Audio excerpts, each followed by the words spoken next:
Olá pessoal, sejam muito bem-vindos à Escola do Conhecimento, sou a Sandra Luz, estou trazendo para vocês uma série de vídeos referente a esse livro, Forma Pensamento, Criações Mentais produzidas por meio da matéria fluida. Esse conteúdo, o livro, foi escrito pela Ana Bessan, eu falei para vocês no vídeo anterior, e a Ana Bessan, ela nasceu... Eu acho que eu passei para vocês da informação anterior, né? Ela nasceu em 1847, né? Em Londres. E tem alguns experimentos sobre a vida dela, né? Foi ativista, feminista, eu já tinha falado. E em 1889, eu vou puxar um pouquinho as datas, porque eu quero relacionar algumas coisas com as datas. Em 1889, ela faz uma crítica ao livro da Madame Blavatsky, que também estava no posicionamento, né, de destaque naquele momento, dentro do que chama Teosofia, e ela foi convidada a fazer uma crítica, porque ela também tinha um reconhecimento naquele momento, duas mulheres, né, bem reconhecidas, e só que ela se encanta com os escritos da Madame Blavatsky, e como ela é uma pesquisadora, uma pessoa que quer se enriquecer de conhecimento, ela resolve se integrar à teosofia, a esse estudo, né, de compreensão das coisas invisíveis de alguma forma, daquelas coisas que a ciência muitas vezes quer negar ou quer fazer de conta que não quer entrar nesse mérito, porque a ciência ela sempre precisa de provas concretas, né? Então todas essas ciências que não são comprovadas, né, pela matemática, ela é considerada, né, não tem a comprovação científica, ela é considerada pseudociência, mas não são invalidadas. Então, partindo daí, eu comecei a ver que em 1903 a Anne Besant vai para a Índia. Em 1908, ela vira presidente internacional da Sociedade Teosófica. Ela cresce ali também, ela cresce. E aí a gente chega em 1912. 1912 passou a ser uma data onde eu comecei a ter algumas percepções. Em 1912, ela para tudo. E aí eu digo, e volta depois, mas o que aconteceu em 1912, né? E por que essa questão das formas, pensamentos e tudo isso, ele começa a vir à tona naquele período? Então, 1912 é a Primeira Guerra Mundial. Vamos fazer uma relação com hoje. Hoje a gente vê muita gente falando sobre, né, essa questão do pensamento, das vibrações, né, ficou muito forte, né? A questão de trabalhar, a questão de vibrações, a questão de todos esses contextos. Muita gente nessa linha, né, de falar sobre até tarô, sobre esses campos holísticos, esses campos, né, diferenciados, que a gente passou um tempo que não falava sobre isso, de repente isso vem como um boom. E aí olha a relação, 1912 a gente tem a Primeira Guerra Mundial. Nessa questão da Primeira Guerra Mundial, eu também quis analisar o que estava acontecendo naquele período, né? O que acontecia de fato naquele período para provocar a Primeira Guerra Mundial. A gente nunca se lembra de lá atrás, né? Mas é bom. Então aqui a gente vai ter competição entre as potências. E aí vamos fazer uma análise sobre o que está acontecendo na atualidade. Mas aqui a gente vai ter, em 1912, competição entre as potências, já existiam países de grande potência, neoliberalismo exacerbado, parece que eu reconheço isso, né? Não está muito distante. Desenvolvimento de armas avançadas, para a época, 1912. Agora, e aqui a gente ainda tem políticas de aliança, né? Grupos para um lado, grupo para outro. Então, existiam políticas de aliança, né? Que alguém defendendo alguém.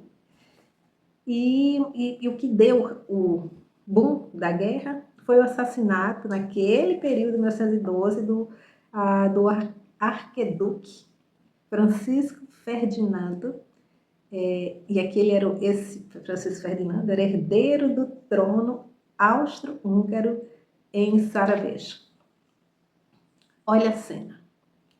E vamos fazer correlação com a atualidade, né? Eu acho que tem muita similaridade. Tem uma transversalidade aí disse antes, né?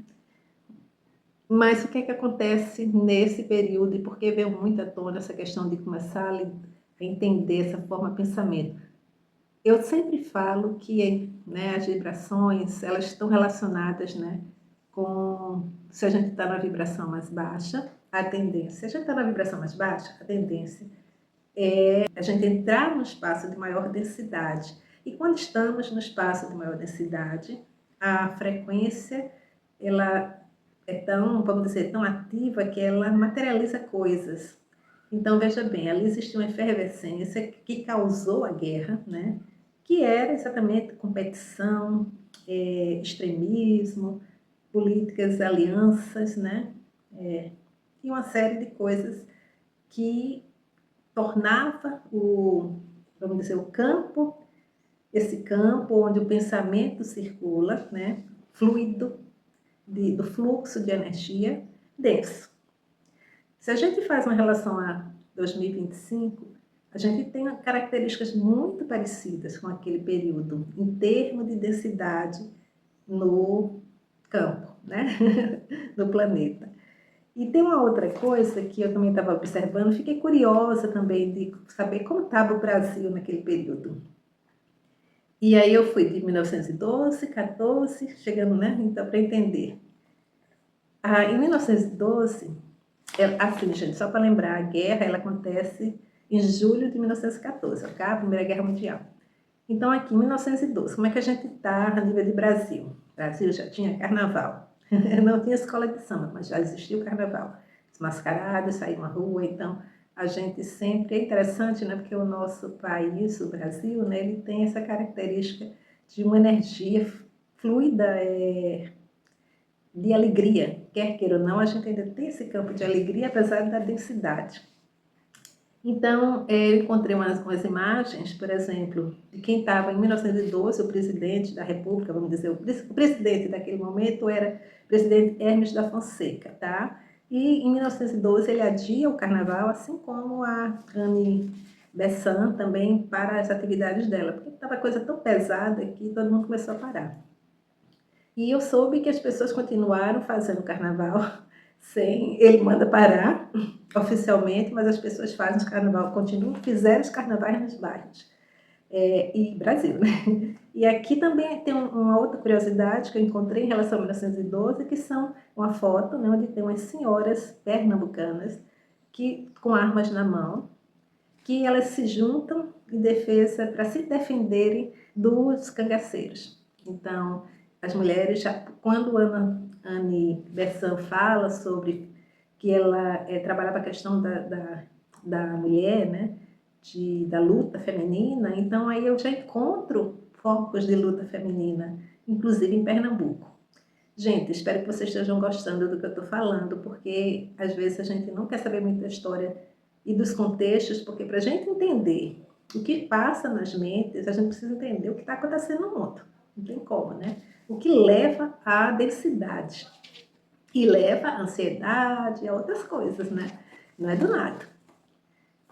E aqui eu também quis estender mais, então o Brasil, ele já vivencia também isso, né, um pouco, apesar que é um povo alegre e tudo mais, e aí eu vejo que aqui em 1919, a guerra termina em 1918, mas em 1919 a gente vai ter uma gripe espanhola no Brasil, devastadora, né, eu acho que dos níveis que a gente teve também uma pandemia, né, então a gente sempre, vamos dizer, essa gama de energia fluida, densa, que acontece no planeta, né, o Brasil ainda brinca carnaval e o mundo pegando fogo. Então, mas essa energia densa, ela se amplia.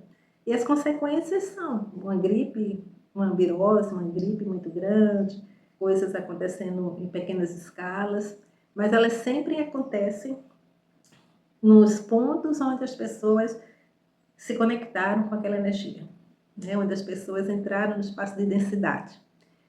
E aí eu vi também, eu queria entender se naquele período, quem é que estava na questão psiquiátrica, né, a psicologia, quem estava naquele campo naquele momento, né? E aí eu encontro Freud, né, já trabalhando a questão da mente, porque ali as pessoas já estavam muito perturbadas, então ele já vai falar sobre, já traz um estudo sobre essa questão da mente, E encontra também, se aliando a ele, o Jung, né?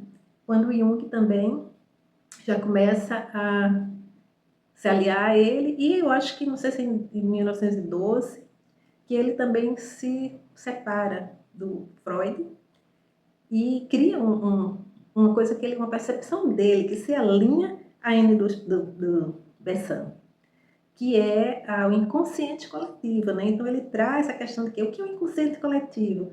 É essa forma de pensamento, gente, é esse pensamento que fica transbordando no ar, tá?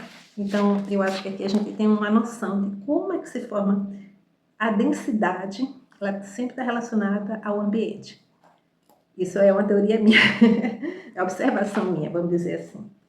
E aqui a Anne, no livro, ela vai trazer uma coisa interessante, que é um dos caminhos. Por que o livro ela vai falar sobre forma-pensamento? Porque ela começa a observar que tem uma pessoa, um cientista ocidental, né, que ele começa a estudar anatomia e fisiologia do cérebro. Né? Ele começa a trazer a base da psicologia sólida, né? Então, então ele começa a falar sobre, assim como Freud, né? Ele vai falar sobre o domínio dos sonhos, ilusões, alucinações, e ele tenta elaborar uma ciência experimental que ele classifica e organiza e que termina indo para o plano astral, né? O doutor Hippolyte Baraduc, Hipólito Baraduc, de Paris. Então ele começa a fotografar, né? Ele já quase cruzou a barreira e está no caminho de fotografar imagens instrumentais para obter fotos do que seriam, do ponto de vista materialista, os resultados das vibrações na massa cinzenta do cérebro. Então, o próximo vídeo, para não ficar muito longo, a gente vai ver alguma dessas imagens que foi fotografada essas vibrações fotografadas pelo Barack.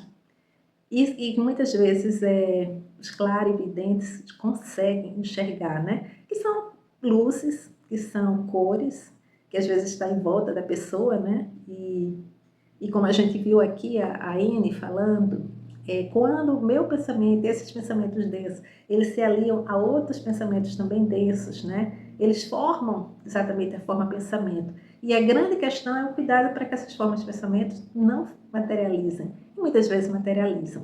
E aí é quando, né, a gente vai ter que realmente conhecer um pouco, o que a gente vai falar de consciência, né? Eu acho que quando a gente tem a consciência, muitas vezes a gente é levado pela consciência coletiva, né? Pelo o coletivo, que esse é o coletivo, mas a gente também pode encontrar no nosso interior, né? Aquele de centrar na gente para que a gente não entre muito na consciência coletiva, mas a gente encontre dentro da gente, dentro do nosso inconsciente, um campo onde a gente possa estar em equilíbrio. Eu acho que esse é o ponto que eu queria falar nesse vídeo. E o terceiro vídeo, assistam, porque a gente vai ver algumas imagens.